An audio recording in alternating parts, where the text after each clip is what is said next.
Bonsoir, merci d'être avec nous sur Journal de guerre.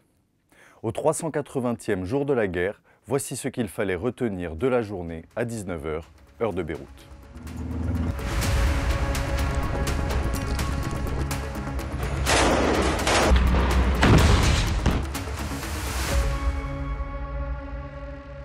Tôt ce matin, Israël a commencé à bombarder la banlieue sud de Beyrouth. 5 frappes ont été recensées jusqu'à maintenant, dont une près de l'hôpital Bahman. Elles font suite aux avertissements adressés aux civils d'évacuer les zones sous contrôle du Hezbollah, parmi elles les quartiers de Hadat et Haret el-Rek, où un quartier général des renseignements du Hezbollah ainsi qu'une usine souterraine de production d'armes ont été détruits. Suite à ces raids, l'armée israélienne a déclaré avoir éliminé Ahmad al-Hussein, chef de l'équipe de production d'armes de la milice pro-Iran.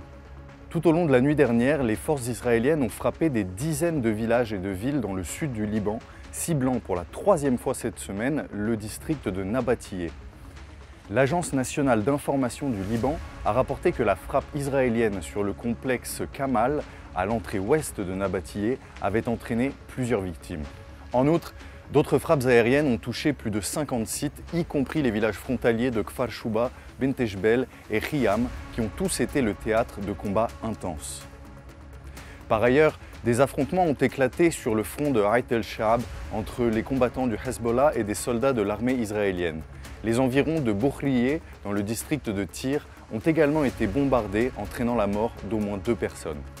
Une frappe aérienne massive a également visé un immeuble dans un quartier résidentiel et populaire de Tyr, tandis que 12 frappes aériennes ont été exécutées en succession rapide sur Khiyam et ses environs.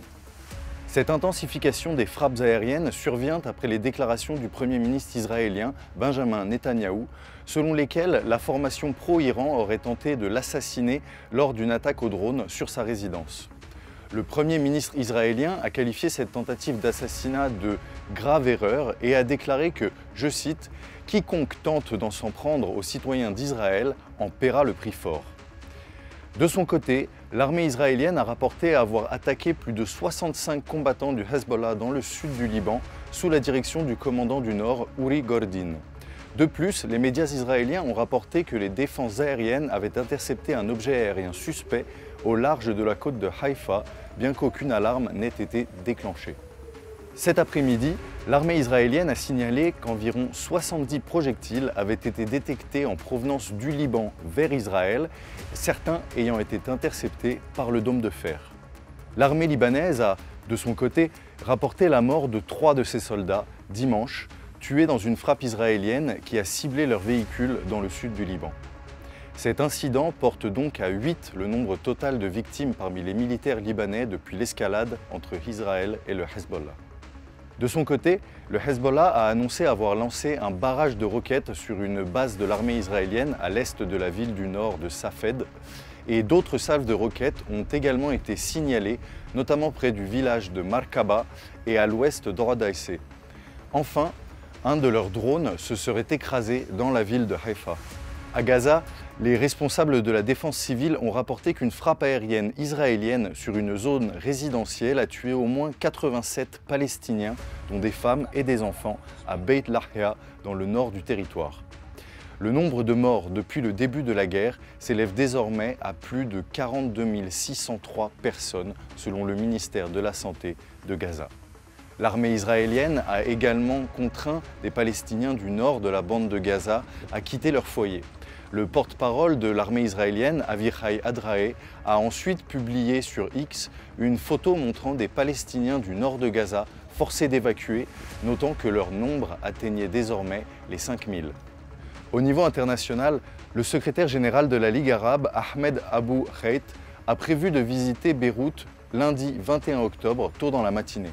Selon l'ambassadeur Hossam Zaki, secrétaire général adjoint de la Ligue, la visite du secrétaire général a pour objectif de consulter les dirigeants libanais sur les moyens de faire face aux attaques israéliennes sur le territoire libanais.